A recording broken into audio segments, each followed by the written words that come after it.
नमस्कार, मैं हूं नेहा शर्मा। आप देख रहे हैं कार्यक्रम आध्यात्मिक ज्ञान चर्चा। तो आइए शुरुआत करते हैं कार्यक्रम की और जानते हैं विचार जगत गुरु तत्वदर्शी संत रामपाल जी महाराज बनाम आदरणीय आचार्य श्री विजय धर्म धुरंधर सुरीश्वर जी महाराज के विचार। क्या तीर्थंकर का पुनर्जन्म होता है? बिल्कुल नहीं, तीर्थंकर का पुनर्जन्म नहीं होता है। कारण यह है कि तीर्थंकर की अवस्था में उन्होंने घाती कर्मों का क्षय किया होता है और जिस समय वे निर्वाण को प्राप्त करते हैं, निर्वाण तभी प्राप्त करते हैं जब वो शेष 4 कर्मों को भी, जिनको कि हम अघाती कर्म कहते हैं, उनका भी वे क्षय कर देते हैं। इस रीति से 8 कर्मों से मुक्त हो जाने के बाद में तीर्थंकर का तो क्या, किसी का भी पुनर्जन्म नहीं हो सकता। एक सवाल और पूछना चाहेंगे, परमात्मा की उपासना के कौन कौन से साधन हैं? परमात्मा की उपासना के सैकड़ों साधन हो सकते हैं। हाँ, वैसा प्रत्येक साधन उपासना पद्धति का साधन कहलाएगा जिसके कारण से, जिसके माध्यम से आत्मा मालिक के पास में जाकर के आसना बैठ सके। ऐसी उनके नजदीक ले जाने वाली पद्धतियां, वह ले जाने वाली पद्धतियां उपासना कहलाती हैं। और ऐसी पद्धतियां एक नहीं, अनेकों, प्रत्येक परंपरा के पास में है। हाँ, एक बात कहना चाहूंगा, उपासना में सबसे ज्यादा प्रमुखता अगर किसी चीज की है तो वह भक्ति की है, और भक्ति से उपासना की ओर वह बढ़ता जाता है। अतः मैं यह जरूर कहना चाहूंगा, भक्ति मूल तत्व है, उपासना की भक्ति जड़ है, उपासना की भक्ति बीज है, उपासना की, यह जरूर कहना चाहूंगा। क्या आप जी की साधना श्रीमद् भगवान महावीर जैन जी के मार्गदर्शन अनुसार है? देखिए, मैं इतना कह सकता हूं, मैं समर्पित उनको हूं, उनके कहे अनुसार जीना यह मेरा लक्ष्य है। परंतु मैं सत्य इतना ही कह सकता हूं कि मैं कोशिश करता हूं। हाँ, कोशिशों में अधिकतर मेरा अधूरापन है, वह भी मैं स्वीकारता हूं। परंतु मेरे इष्ट वे हैं, मेरे लक्ष्य वे हैं, मैं उनको अपने जीवन का सर्वस्व मानता हूं, ये कह सकता हूं। परंतु उनके वचनों पर चले बिना मेरी मुक्ति नहीं है, इस तरीके से भैया मैं जरूर मानता हूं। और मेरे लिए कृतकृत्यता, मेरी धन्यता भी वही है कि मैं परमात्मा की आज्ञा के अनुसार, उनके निर्देशों के अनुसार चल पाऊं। नहीं चलता हूं, नहीं चल पा रहा हूं, अधूरी कोशिशें कर रहा हूं, ये बात मैं स्वीकारता हूं। ये थे आदरणीय आचार्य श्री विजय धर्म धुरंधर सुरीश्वर जी महाराज के विचार। और आइए अब जानते हैं जगत गुरु तत्वदर्शी संत रामपाल जी महाराज के विचार। पिता परमात्मा पूर्ण ब्रह्म, सारी सृष्टि के रचनहार कुल मालिक कबीर देव जी, कबीर साहब जी, ये हम सभी आत्माओं के जनक हैं, हमारे पिता हैं, यही हमारे सच्चे हितैषी हैं। उस परमेश्वर ने स्वयं आकर के हमें ये ज्ञान दिया है कि तुम काल के जाल में फंसे हुए हो। इस काल ने 21 ब्रह्मांड के प्रभु स्वामी ने आप जी को यह पूर्ण रूप से अज्ञानी बनाकर रखा हुआ है। परमात्मा ने हमें याद दिलाया कि ये मनुष्य जीवन आप जी को केवल परमात्मा प्राप्ति और शुभ कर्म करने के लिए प्राप्त हुआ है। इसको ना करके आप जो क्रियाएं कर रहे हैं वो अन्य प्राणी, पशु, पक्षी भी कर रहे हैं। आपसे अधिक ममता, आपसे अधिक लगाव, उनकी परवरिश करने में आपसे भी अधिक स्नेह से वो परवरिश करते हैं अपने बच्चों की। और यही आपके अंदर इच्छाएं हैं। तो हमारे अंदर और उन पक्षियों के अंदर, पशुओं के अंदर कौन सा अंतर रहा? कोई नहीं। परमेश्वर कबीर देव जी ने आकर बताया है, मानुष जन्म पाए कर जो नहीं रटे हरि नाम, जैसे कुआ जल बिना फिर बनवाया क्या काम। पुण्यात्मा, आज हम मनुष्य हैं और मनुष्य जीवन में हमें विशेष सुविधाएं प्राप्त हैं। हम ये सोचकर भी कन्फर्म नहीं कर पाते कि हम पशु बन जाएंगे। हमारे ये विश्वास होता को नहीं। ठीक है, कहते हैं अपनी बुद्धि काम ना करे तो किसी समझदार से सलाह ले लेनी चाहिए। तो परमेश्वर ने तत्वदर्शी संत बन करके यहाँ लीला की और ये ज्ञान बताया कि तुम्हारे साथ ऐसा ही बनेगा। जो परमात्मा हमें संदेश देकर गए। और ऐसा करोगे तो फिर इन आपदाओं से आप बच जाओगे। ये भी जानकारी परमेश्वर ने दी है कि तुम ऐसा करोगे तो ऐसा फल होगा। इसका समाधान ये बताया कि पूर्ण संत से, पूरे गुरु से उपदेश लोगे तो ये आपके ऊपर आने वाली जो आपदाएं हैं ये टल जाएगी, नकली गुरुओं से नहीं टलेगी। तो क्या बताते हैं कि फिर पीछे तू पशुआ की जय दीजय बैल बना। शरीर छूटने के बाद सत भक्ति जो नहीं करते और भक्ति भी कर रहे हैं नकली गुरुओं के पास बैठे, उनकी भी दुर्गति होगी। क्योंकि पूरा गुरु हो, सच्चा ज्ञान हो और शिष्य की श्रद्धा अटूट बनी रहे आजीवन, तो मोक्ष में कोई संदेह नहीं है। मर्यादा में रहें, मर्यादा तोड़ देने से भी आपको लाभ बिल्कुल नहीं होगा। सुखदेव ने 84 भुगती बना पजावे खरवो, तेरी क्या बुनियाद प्राणी तू पेंडा पंथ पकड़वो। कहते सुखदेव जैसे ऋषि ने भी 84 लाख योनियों का कष्ट उठाया, और तेरी क्या बुनियाद प्राणी तू पेंडा पंथ पकड़वो। पेंडा यानी वो मार्ग, वो पथ, वो रास्ता, वो सत साधना ग्रहण कर जिससे तेरी ये दुर्गति छूट जावे। वो मार्ग ग्रहण कर जिससे तेरी ये दुर्गति बचे, पशु पक्षी की योनियों में ना तू जा सके। सत भक्ति कर। और क्या बताते हैं, सुखदेव ने 84 भुगती और बना पजावे खरवो। सुखदेव जैसे महर्षि भी 84 लाख योनियों में भटकते रहे। सुखदेव ऋषि ने अपने आप बताया एक बार कि मैं गधा बन गया, 84 लाख योनियों भोग रहा था, अंधा हो गया। अंधा होने से मालिक ने मुझे त्याग दिया, लठ मारे, गर्ते निकाल दिया। चलता चलता मैं जंगल की तरफ पगडंडी की अटकल सी लगाता हुआ चल पड़ा। आगे एक नाला था, उस नाले में गिरने लगा। मैंने छलांग लगानी चाहिए, मैं बीच फंस गया उसमें, मुंह आगे टेक गया, पीठ पछला हिस्सा पाछे फिट हो गया। ऐसा बन गया जैसे पाइप पुड़ी बन जाया करे।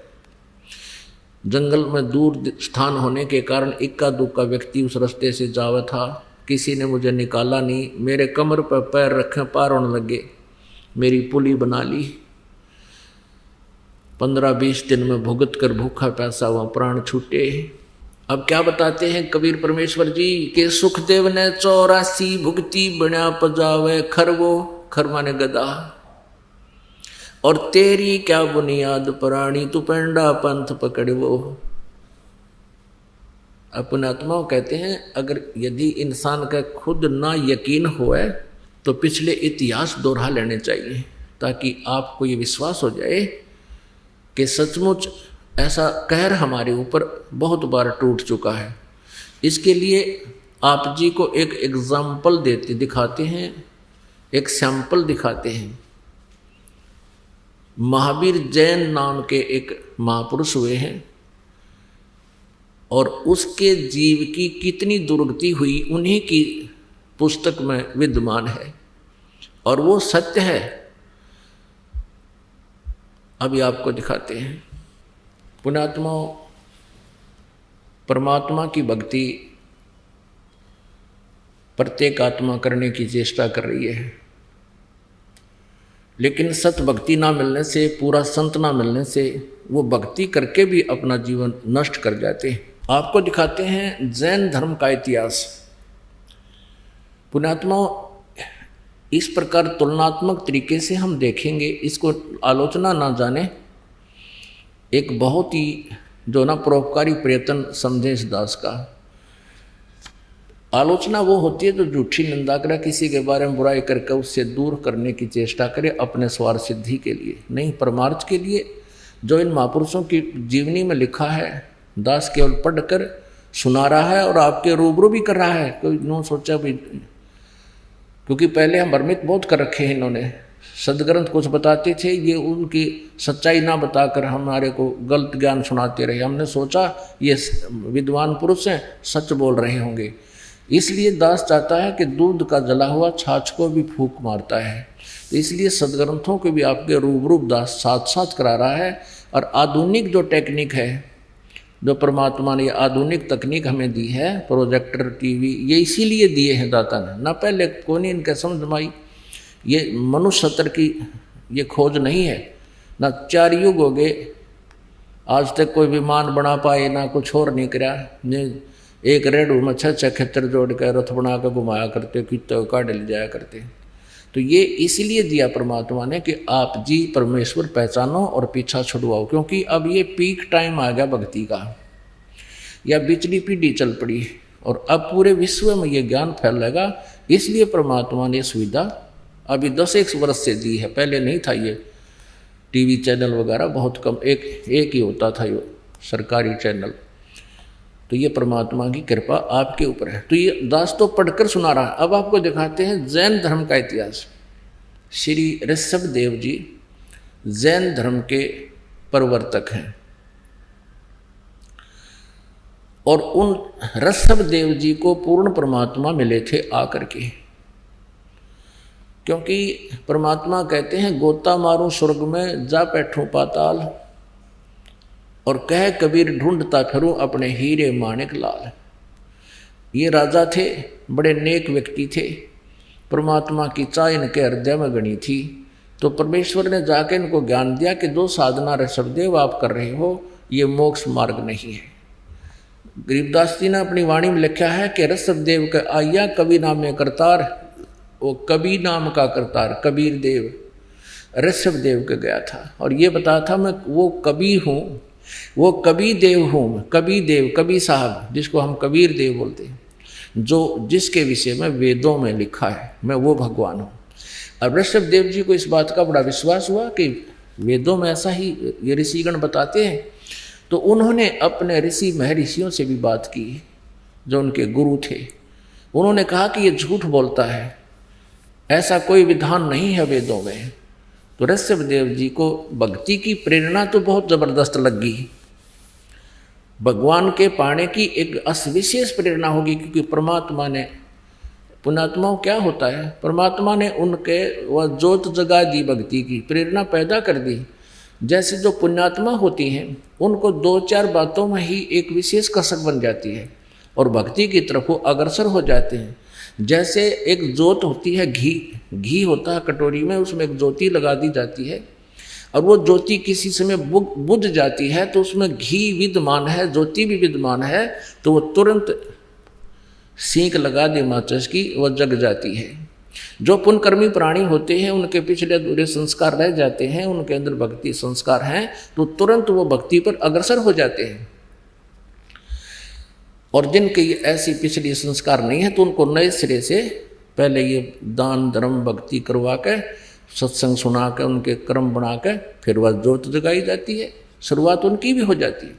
तो एकदम इतनी प्रेरणा बन गई प्रभु के पाने की। परमात्मा ने बहुत ऐसे जैसे दास साहब को बता रहा उन्हीं का दिया हुआ ज्ञान, यही ज्ञान उनको सुनाया कि ऐसी दुर्गति होगी, भक्ति नहीं करोगे तो ऐसा हो जाएगा। वो एकदम फड़क के परमात्मा पाने की तरफ हुई। अब वो तो एक बार आए महाराज जी तो परमेश्वर, और वो गुरु उनको रोज मिला करते ब्राह्मण लोग, क्योंकि पैसे के लालची राजा के घर प्रतिदिन चक्कर लगाया करते। तो परमात्मा के ज्ञान को तो भुलवा दिया, लेकिन फिर भी वो प्यारी आत्मा भक्ति बिना रह नहीं सके, ऐसी तरफ जगा दी परमात्मा ने उनकी। अपने बच्चों को सबको राज्य त्याग दे करके वो परमात्मा प्राप्ति के लिए अपने मनमुखी बनकर, जैसे उन ऋषियों से ज्ञान था, वो ओम नाम का जाप और साथ में हठ योग कर दिया। 1000 वर्ष तक तप किया, 1 वर्ष तक मौन धारण किया। अभी आपको उनकी डिटेल बताते हैं। तो कहने का भाव यह है कि उस समय ऋषभ देव जी के जहाँ से इन्होंने ये स्टार्ट किया भक्ति, उस समय केवल एक ओम नाम होता था, दूसरे साधना का इन ऋषियों को भी पता नहीं। तो ओम नाम का जाप और साथ में हठ योग, जो इस काल ने ब्रह्मा जी को आकाशवाणी से कहा था जब ये कमल के फूल पर बैठा था, तप करो तप करो। ब्रह्मा जी ने 1000 वर्ष तक तप किया। तो वो काल ब्रह्मा ने जी ने सोचा कि ये भगवान का आदेश है, लेकिन ये वेदों में प्रमाण नहीं है। वेदों में ज्ञान जो है पूर्ण परमात्मा द्वारा दिया गया है, वो ब्रह्म के अंतःकरण में फीड कर दिया था। ब्रह्म ने समय आने पर उसको बाहर करना पड़ा। उसमें से 5 वेद थे, 4 वेद रख लिए, 1 वेद नष्ट कर दिया जिसमें बहुत डिटेल थी प्रभु की, परमेश्वर की। उस नष्ट किए हुए ज्ञान को परमात्मा बताने के लिए स्वयं आते हैं। तो अब प्रसंग चल रहा है ऋषभ देव जी का। तो ऐसी प्यारी आत्मा ऋषभ देव जी से ये जैन धर्म चला। तो ऋषभ देव जी प्रथम तीर्थंकर और प्रवर्तक जैन धर्म के माने जाते हैं। अब इनकी दास ये बताना चाहता है, छत भक्ति ना करने से भक्ति करते हुए भी दुखी रहे प्राणी। ये देखिएगा, जैन संस्कृति कोश, जैन इतिहास, संस्कृति, कला एवं पुरातत्व, ये कहाँ से छपा है? जैन संस्कृति कोश, जैन इतिहास, संस्कृति, कला एवं पुरातत्व, प्रथम खंड। लेखक है प्रोफेसर भागचंद्र जैन, भास्कर। और सम्मति प्राच्य शोध संस्थान नागपुर, कला एवं धर्म शोध संस्थान वाराणसी। ये पूरा पेज देखो इसका। अब ये प्रकाशक है जैन संस्कृति कोश, प्रथम खंड। लेखक है प्रोफेसर भागचंद्र जैन, भास्कर। प्रकाशक ये दोनों मिलकर हैं।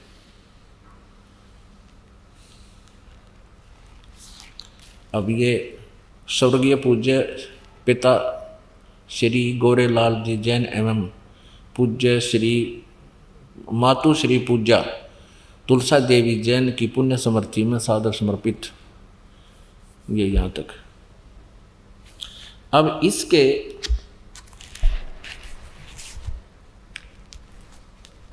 ये देखिएगा 175 पृष्ठ पे, ऋषभ देव के पौत्र मारीची, भरत के पुत्र, जो पुराण में वैदिक धर्म के प्रवर्तक माना गया है। ये जो मारीची है, इससे वैदिक धर्म चला था। अब ध्यान से देखना पुण्यात्माओं, आप बहुत इंटेलिजेंट बालक हो, अब कंप्यूटर तक बना लिया आपने, तो ये तो बहुत आसानी से समझ सकते हो। ऋषभ देव के पौत्र यानी पोते मारीची, जो भरत के पुत्र थे, और जिसको मारीची को पुराण में वैदिक धर्म का प्रवर्तक माना गया है। यही मारीची जैन परंपरा में आगे चलकर महावीर जैन यानी वर्धमान बना, महावीर जैन हुआ। यही आत्मा मारीची वाली जो ऋषभ देव के पौत्र थे, पोते। अब आगे देखते हैं जैन धर्म का। ये देखो 176 पृष्ठ पे, जैन धर्म का विकास इतिहास। तीर्थंकर ऋषभ देव की जीवन घटनाएं। तीर्थंकर ऋषभ देव अंतिम कुलकर नाभिराज के पुत्र थे। उनकी माता मरु देवी थी। वे इक्ष्वाकु वंशी नाभिराज अयोध्या के एक लोकप्रिय राजा थे। तरुण होने पर नाभिराज ने ऋषभ देव का विवाह सुनंदा और सुमंगला से कर दिया। 2 पत्नियों से विवाह कर दिया। सुनंदा ने तेजस्वी पुत्र बाहुबली और पुत्री सुंदरी को जन्म दिया। 2 संतान हुई। और सुमंगला ने भरत सहित 99 पुत्रों को और ब्राह्मी पुत्री को जन्म दिया। यानी ऋषभ देव के 100 पुत्र, 2 बेटियां थी। समय आने पर ऋषभ देव ने भरत को अयोध्या का, बाहुबली को तक्षशिला का और शेष युवराजों को उनकी योग्यता अनुसार राज्य सौंपकर संसार त्याग दिया। और यानी मरे नहीं, अपना घर त्याग दिया। दीक्षा लेकर यानी किसी ऋषि से दीक्षा लेकर साधना में लीन हो गए, गुरु बना के। साधना काल में पाणी पात्री ऋषभ देव 1 वर्ष तक निराहार रहे, कुछ नहीं खाया 1 वर्ष तक। बाद में बाहुबली के पौत्र श्रेयांश कुमार ने इक्षु रस देकर उनकी इस निराहार वृत्ति को तोड़ा। लगातार 1000 वर्ष तक तपस्या करने वाले मुनि ऋषभदेव, फिर 1000 वर्ष तक तपस्या की मुनि ऋषभदेव ने अंत में केवल्य ज्ञान प्राप्त किया। केवल्य 4 मुक्तियां होती हैं, उसमें से केवल्य ज्ञान इनको प्राप्त हुआ। धर्म देशना प्रारंभ की, नाम देना शुरू कर दिया। प्रथम धर्म देशना यानी प्रथम उपदेश किसको दिया? भरत के पुत्र मारीची को दिया। यानी अपने पौत्र मारीची को दिया, और यही मारीची आगे चलकर महावीर जैन बना, जो बाद में 24 में तीर्थकर महावीर बने। प्रथम धर्म देशना, ऋषभदेव ने 1000 वर्ष तपस्या करने के बाद नाम देना शुरू किया, और प्रथम नाम उपदेश अपने पोते को दिया, भरत के पुत्र मारीची को, और यही मारीची आगे चलकर 24 में तीर्थकर महावीर बने, महावीर जैन जिसको कहते हैं। पुण्यात्मा, आपका सौभाग्य है कि सदग्रंथों का रहस्य आपके रूबरू हो रहा है। अभी तक न तो जैन धर्म के व्यक्ति अपनी पुस्तकों में क्या रहस्य लिखा उसको समझ पा रहे, न ही हिंदू धर्म के पुण्यात्मा अपने सदग्रंथों से परिचित, क्योंकि ये नकली गुरुओं को ज्ञान नहीं था। ये आज तक ये नहीं बता सके ब्रह्मा विष्णु महेश के माता पिता कौन है। इनकी इतिहास में लिखा, इनके सतीथि अजरो अमर बताते हैं, ये नासवान है। तो ऐसे हमें भ्रमित कर रखा है, इन्होंने हमारे ऊपर कैर ढा रखा है। नकली गुरुओं ने हमारे जीवनों को नष्ट कर दिया। परमात्मा आते हैं, उनके साथ ही बदव्यवहार करके उसके ज्ञान को दबा देते थे, लेकिन परमात्मा ने यह समय फिक्स कर दिया था कि कलयुग में सबको शिक्षित करूंगा, उसके बाद अपने बच्चों को अपनी पहचान बताऊंगा, ये आसानी से समझ जाएंगे। तो आज बालक से लेकर बूढ़े तक इस ज्ञान को अच्छी तरह समझ रहा है। अब दिखाते हैं कि महावीर जैन की फिर के दुर्गति हुई। अब ये तो क्लियर हो गया कि मारीची ने उपदेश लिया ऋषभदेव से, जो प्रथम तीर्थंकर था, और वही आत्मा बीच में कितना कष्ट उठाया। आगे वो के बनी महावीर जैन वाला जीव। अब देखिए इन्हीं की पुस्तक में, ये पुस्तक है आओ जैन धर्म को जाने, धर्म मंच प्रश्नोत्तर माला, प्रवीण चंद्र जैन M.A. शास्त्री, ये इसके लेखक हैं। आओ जैन धर्म को जाने, लेखक है प्रवीण चंद्र जैन M.A. शास्त्री, जम्बूद्वीप हस्तिनापुर। प्रकाशक है श्रीमती सुनीता जैन, जम्बूद्वीप हस्तिनापुर, मेरठ उत्तर प्रदेश में। ये कहाँ से छपी है?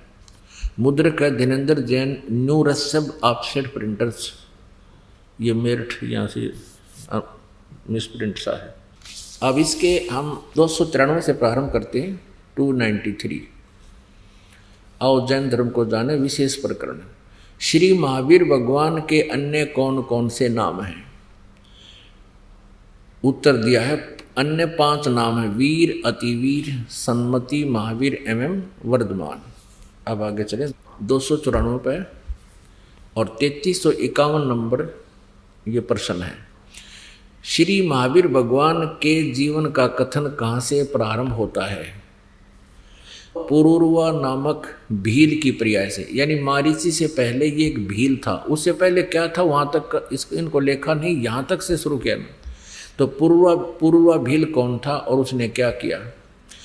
उत्तर, पुष्कलावती देश की पुंडरीकीड़ी नगरी में वह भीलों का राजा था। उसने सागरसेन मुनिराज से मधमास मधु का त्याग व्रत लिया था, जिसे जीवन पर्यंत पालन किया। फिर श्री महावीर भगवान का जीव पुरुरवा भील के शरीर से कहाँ गया?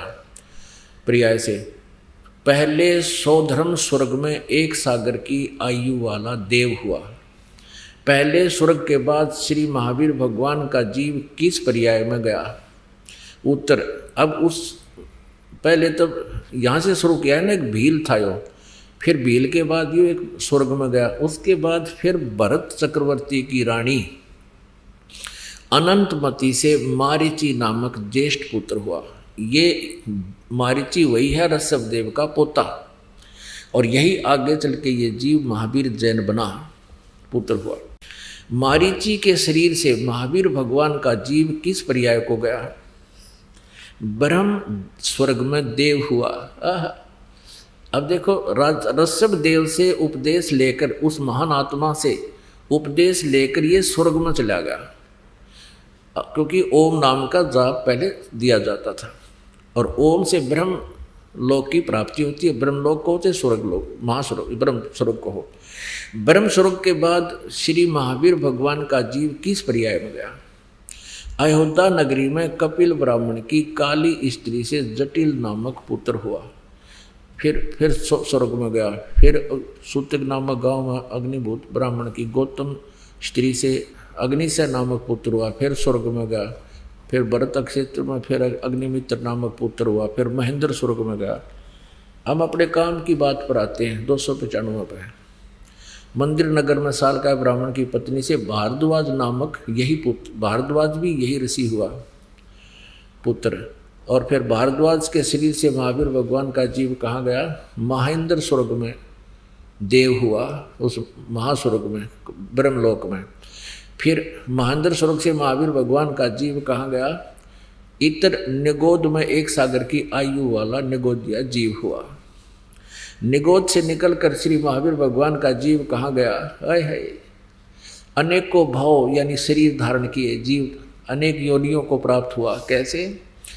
1000 बार आँख वृक्ष के जीवन भाव, और 80,000 सीप के भाव, 20,000 नीम वृक्ष के भाव, 90,000 बार केली वृक्ष के भाव यानी केले के वृक्ष बना, 3,000 बार चंदन वृक्ष के भाव, 5 करोड़ बार कनेर वृक्ष के भाव, 60,000 बार वैश्या के भाव, वैश्या, और 5 करोड़ बार शिकारी के शरीर भाव, और 20 करोड़ बार हाथी, 60 करोड़ बार गधे के भाव। ओ तेरा गजब भैया।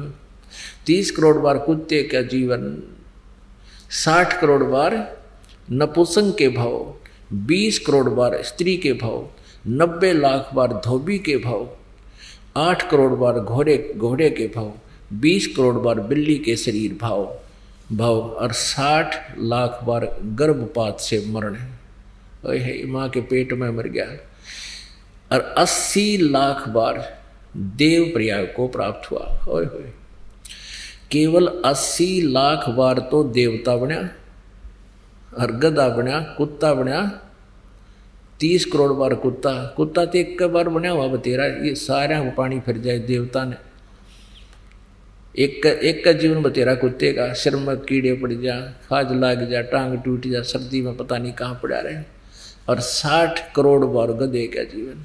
पुण्यात्माओं, ये काम टीचर का होता है, जो सदग्रंथों को स्वयं समझे, अपना अभ्यास करे, अनुभव करे, भक्ति करे, परमात्मा की अंदर से प्रेरणा होती है, फिर तत्व ज्ञान अंदर से परमात्मा देता है।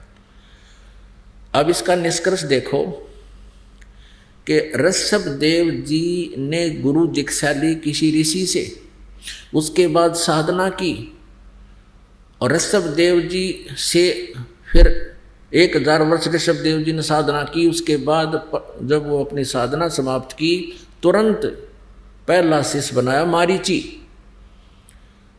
और वही आगे चलकर महावीर जैन हुआ।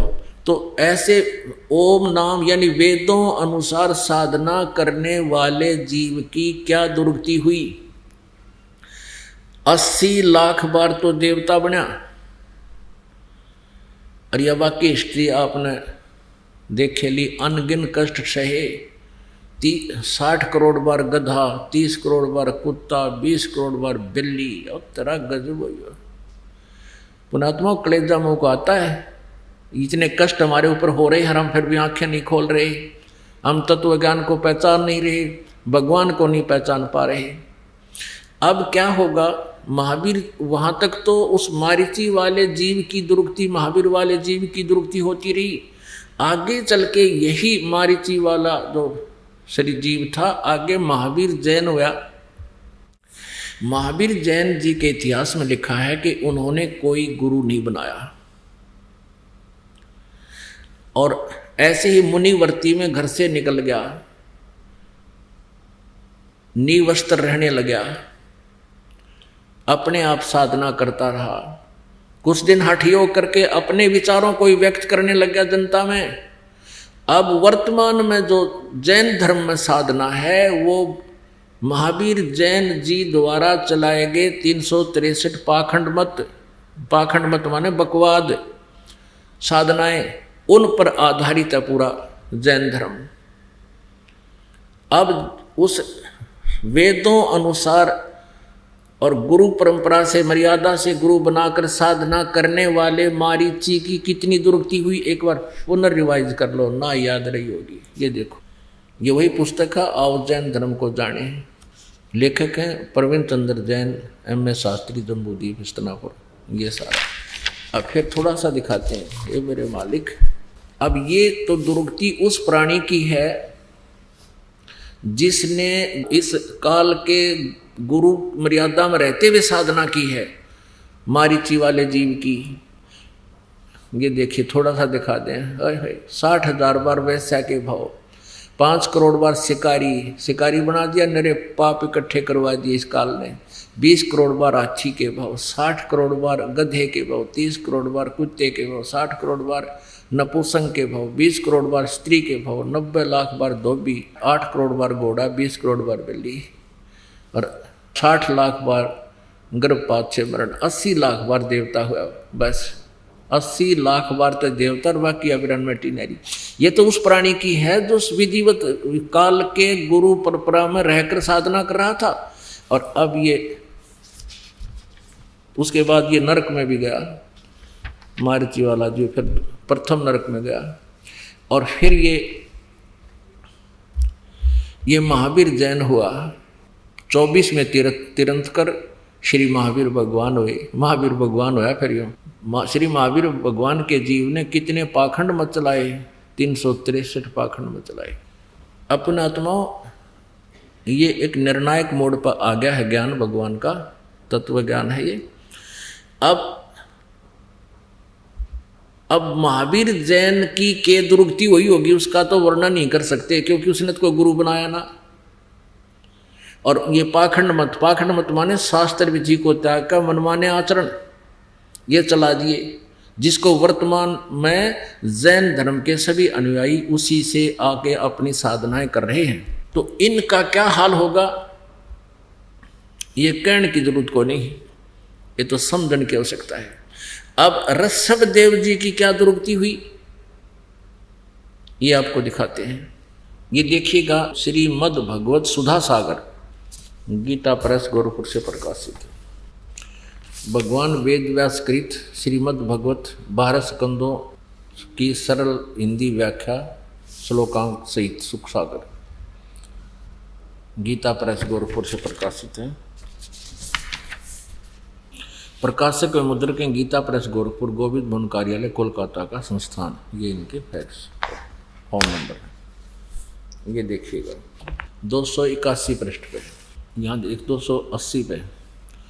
इससे भगवान ऋषभ देव यद्यपि इंद्रादि सभी लोकपालों के भूषण रूप से थे, तो भी जड़ पुरुषों की भांति अवधूतों के से विविध वेश, भाषा और आचरण से अपने ईश्वरीय प्रभाव को छिपाए रहते थे। अंत में उन्होंने योगियों को देह त्याग की विधि सीखने के लिए अपना शरीर छोड़ना चाहा। वे अपने अंतःकरण में अभेद रूप से सचित परमात्मा को अभिन्न रूप से देखते हुए वासनाओं की अनुवृत्ति से छूटकर लिंग देह के अभिमान से भी मुक्त होकर उपराम हो गए। इस प्रकार लिंग देह के अभिमान से मुक्त भगवान ऋषभ देव जी का शरीर योग माया की वासना से केवल अभिमान भास के आश्रय से ही पृथ्वी तल पर विचरता रहा।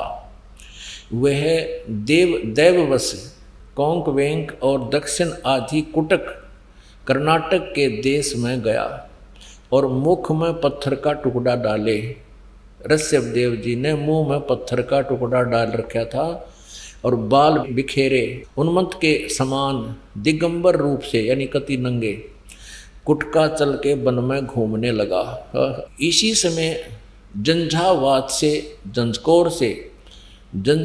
के जंकोरे हुए बांस के घर्षण से प्रबल दावा अग्नि धधक उठी, यानी जंगल में आग लगी और उसने सारे वन को अपने लाल लाल लपटों में लेकर वृषभ देव जी के सहित भस्म कर दिया। उड़द जल का मर गया वृषभ देव जी दावा नल में।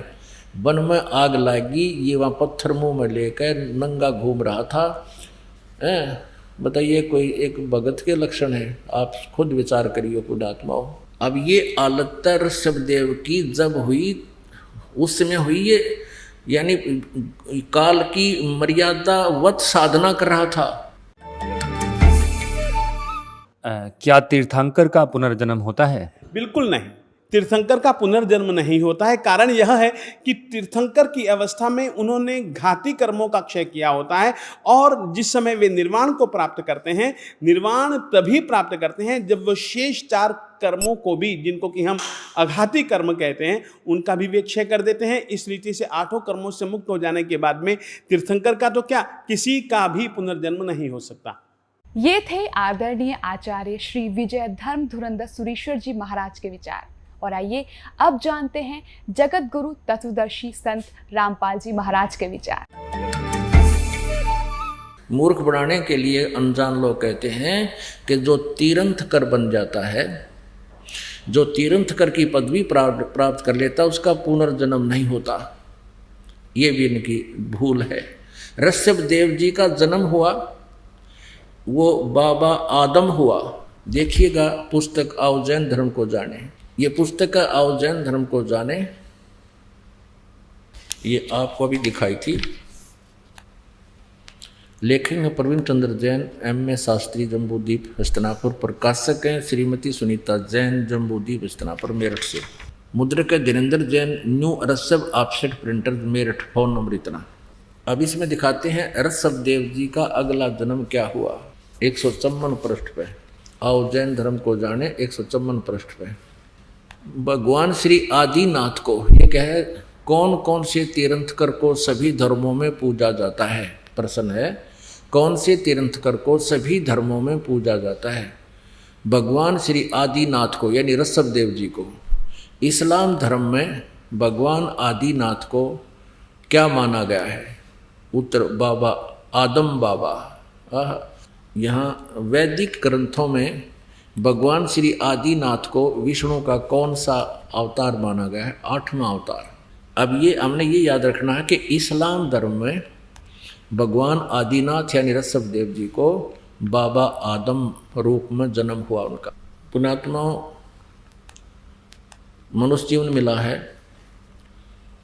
और भक्ति करने की प्रेरणा आपके अंदर प्रबल है, क्योंकि आपने बहुत से स्थानों पर घूमकर देखा है, गुरु भी बना रखे हैं। लेकिन उन गुरुओं से आपको क्या लाभ हो सकेगा, ये इस सत्य सत्संग से, तत्व ज्ञान से आप आसानी से समझ सकते हो। अब आपको दिखाते हैं बाबा आदम अर्थात ऋषभ देव जी कहाँ गए? वे पितरलोक में गए। एक कॉमन स्थान है जहाँ पर एक साइड में स्वर्ग है, एक साइड में बहुत लंबा चौड़ा पितरलोक है। जो पितर योनि को प्राप्त कर जाते हैं वो प्राणी उस पितरलोक में चले जाते हैं। आपको दिखाते हैं जीवनी हजरत मोहम्मद। ये देखिए, पहले आपको मौखिक बताते हैं थोड़ा। हजरत मोहम्मद जी को एक खच्चर जैसा जानवर आया ऊपर तक, वो उनको साथ लेकर के, एक जबरील नाम का देवता उनको उस खच्चर जैसे पशु पर बैठा करके ऊपर ले गया। वहाँ स्वर्ग बताते हैं कि स्वर्ग में देखा एक व्यक्ति दाईं ओर मुख करके तो हंस रहा था और बाईं ओर मुख करके रो रहा था बुरी तरह। हजरत मोहम्मद जी ने पूछा उस जब्राइल नामक देवता से, फरिश्ते से, कि ये व्यक्ति कौन है, ये क्यों हंस रहा है और क्यों रो रहा है। उस जब्राइल ने बताया कि ये बाबा आदम है, दाईं ओर स्वर्ग में इसकी नेक संतान है, अच्छी संतान सुखी है, और बाईं ओर नरक है, उस नरक में इसकी निकम्मी संतान वहाँ महाकष्ट उठा रही है। दाईं ओर जब देखता है अपने संतान को सुखी देखकर ये खुश होता है, और इधर बाईं तरफ नरक में अपनी निकम्मी संतान को कष्ट उठाते हुए उसको उनके ऊपर यातनाएं दी जा रही हैं, उनको देखकर ये रो रहा है। बता, या ये फायदा मिला ऋषभदेव को। अब ये लाभ हुआ ऋषभदेव की साधना से, ये पितरलोक में गया, बाबा आदम का जन्म हुआ, स्वर्ग लोक इसको कहते हैं। अब वहां स्वर्ग में भी चैन को ना ऋषभदेव को, बाबा आदम को, वहां भी कभी हंस रहा कभी रो रहा। तो यहां में और वहां में क्या अंतर हो गया? इन साधनाओं का ये बेनिफिट है, और जो ये दास बताएगा, परमात्मा ने आकर बताई है, उससे क्या लाभ होगा वो भी बताएंगे। अब देखिएगा जीवन चरित्र हजरत मोहम्मद मुसलमान धर्म के प्रवर्तक का। जीवनी हजरत मोहम्मद सल्लल्लाहु अलैहि वसल्लम, मोहम्मद इनायतुल्लाह सुबहानी इसके राइटर हैं। हजरत मोहम्मद की जीवनी है सल्लल्लाहु अलैहि वसल्लम, इन्हीं की उपमा है। मोहम्मद इनायतुल्लाह सुबहानी अनुवादक हैं नसीम गाजी फलाही। इन्होंने तो ये अरबी भाषा में लिखा था, अनुवादक ये है हिंदी में। मरकजी मकतबा इस्लामी पब्लिशर्स नई दिल्ली, इस्लामी साहित्य ट्रस्ट प्रकाशन 81, सर्वाधिकार सुरक्षित है। ये है नाम मूल किताब मोहम्मद अरबी, उर्दू से इसका अनुवाद है। प्रकाशक मरकजी मकतबा इस्लामी पब्लिशर्स D 307 दावत नगर अबुल फजल इनकलेव, जामिया नगर नई दिल्ली से। ये इनके दूरभाष और फैक्स नंबर है। मुद्रक है HS ऑफसेट प्रिंटर्स नई दिल्ली। अब इसके 161 से प्रारंभ करते हैं। पहले प्यारे नबी सल्लल्लाहु यानी हजरत मोहम्मद बता रहे हैं कि आज रात बुराक नामक एक जानवर आया, उस पर बैठकर मैंने बैतुल मरकादस की सैर की। वहाँ पहुँचा तो नबियों की जमात आई, उनमें अब्राहिम, यानी ये सारे वही हैं जो हजरत ये मुसलमान धर्म के जितने भी हैं और ईसाई धर्म के उस पितरलोक में हैं।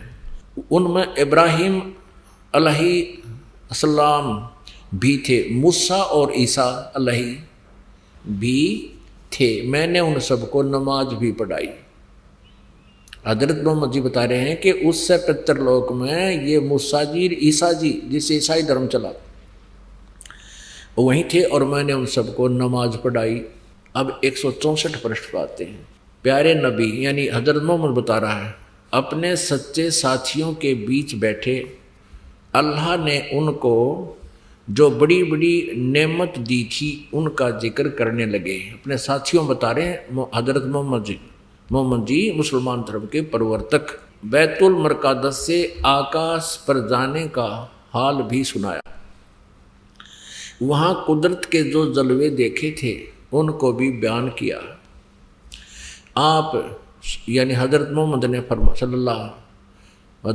ने फरमाया बताया कि इस तरह हजरत जबरील अलैहि मुझे पहले आकाश पर ले गए। वहाँ इंसानों के बाप हजरत आदम अलैहि मिले। उनका हाल यह था कि जब दाईं ओर देखते तो खिल उठते यानी हंसते थे और हंसने लगते, और बाईं ओर देखते तो मारे गम के आंसू भर लेते, क्योंकि दाईं ओर उनकी नेक औलाद संतान के कर्म थे और बाईं ओर बद के। हजरत आदम अलैहि ने आप सल्लल्लाहु यानी हजरत मोहम्मद को देखा और बोले, तुम्हारा आना मुबारक हे नेक नबी, हे नेक बेटे। हजरत मोहम्मद को वो बाबा आदम बोल रहा है, तुम्हारा आना मुबारक हे नेक नबी, हे नेक बेटे।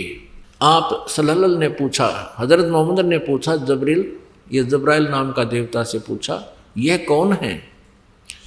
उन्होंने जवाब दिया, जबरील ने जवाब दिया, यह आदम अलैहि हैं, बाबा आदम हैं, सारे इंसानों के बाप।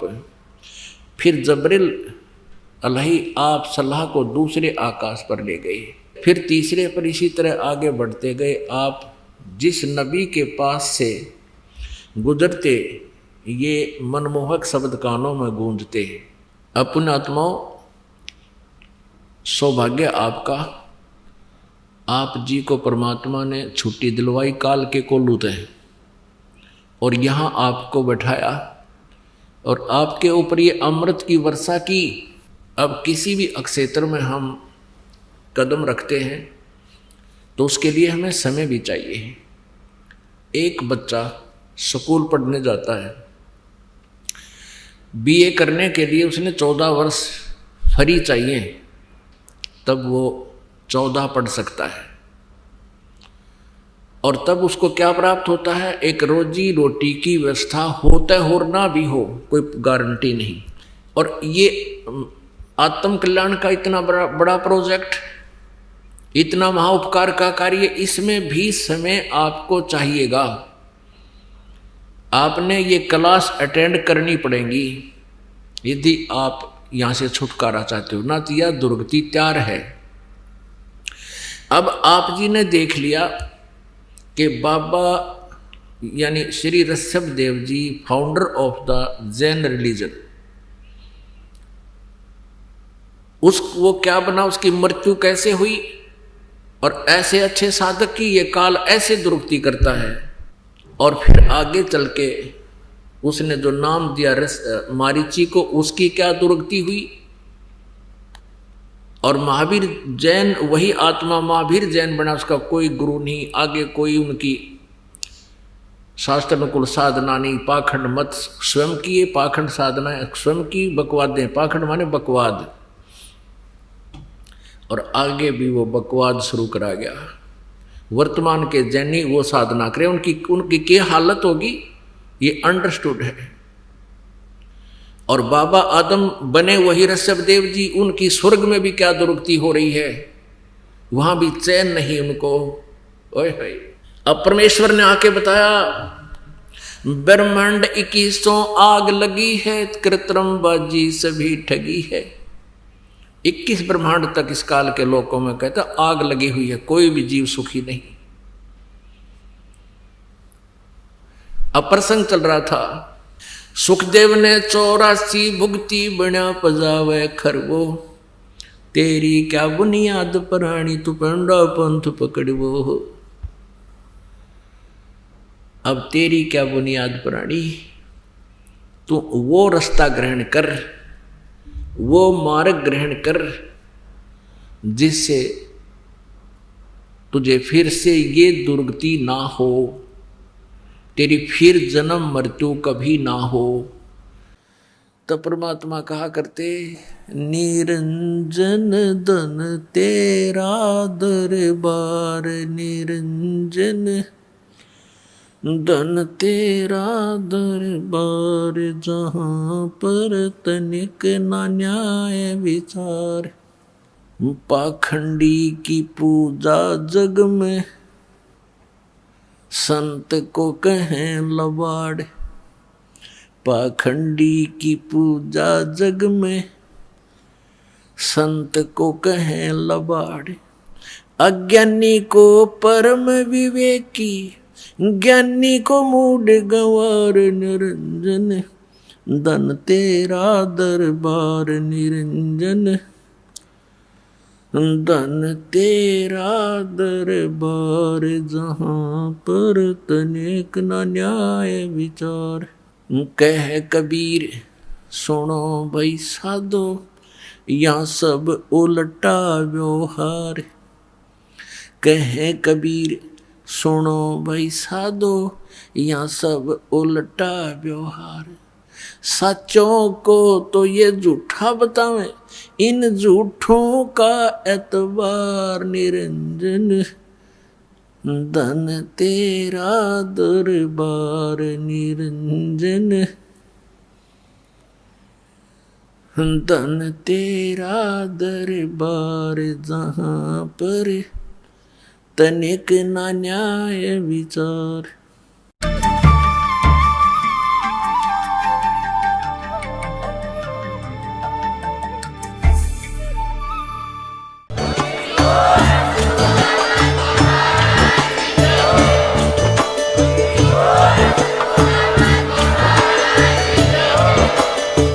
सुन रहे थे जगत गुरु तत्वदर्शी संत रामपाल जी महाराज जी के मंगल प्रवचन। अधिक जानकारी के लिए विजिट कीजिए हमारी वेबसाइट www.jagatgururampalji.org। संत रामपाल जी महाराज जी के शुभ आशीर्वाद से पूरे विश्व भर में 500 से भी ज्यादा नाम दीक्षा केंद्र हैं, जिन पर संत रामपाल जी महाराज जी द्वारा ऑनलाइन निशुल्क नाम दीक्षा दी जा रही है। अपने नजदीकी नाम दीक्षा केंद्र का पता करने के लिए संपर्क करें 8222880541।